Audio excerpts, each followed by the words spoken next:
Now the bloodshed in Sri Lanka continues as government forces close in on Tamil Tiger fighters. UNICEF says the rebels are now forcing more children to fight alongside them. I put it to Sri Lanka's Disaster Management and Human Rights Minister M Samarasinghe that with child combatants and so many civilians now involved, it was essential for a ceasefire.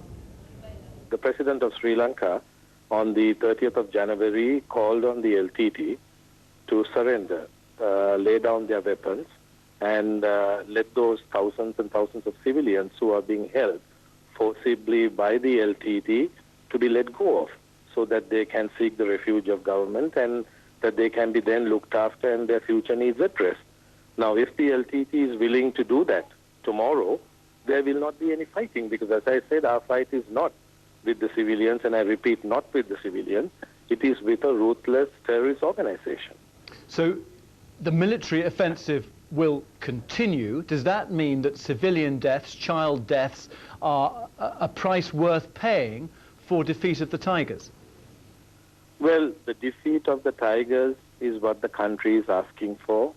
It is what the international community is asking for, and it is not something that can be compromised on. So it is, as far as you are concerned, a price worth paying?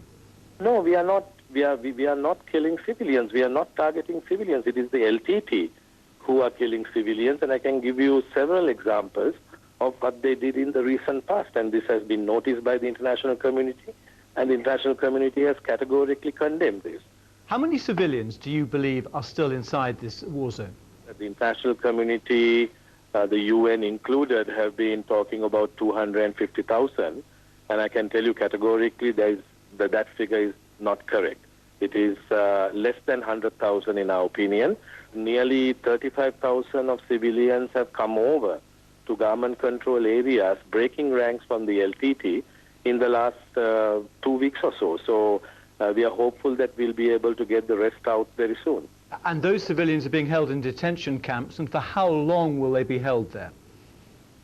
Well, I want to categorically deny that they are in detention camps. In fact, there are people who are free to go out. There are school children who are in the camps and the villages that we have set up, who are going to school on a daily basis.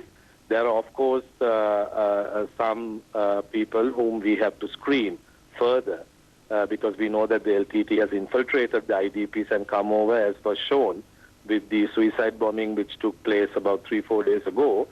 And I want to the point that I want to make is that the United Nations and their preferred partners in the non-governmental sector, the INGOs and NGOs, are working inside those camps, side by side with the government. So how can it be detention center or a concentration camp if we have opened up those camps to that extent? Because the UN is already there, and the INGOs and NGOs are working inside there. M Samarasinghe speaking to me a little earlier.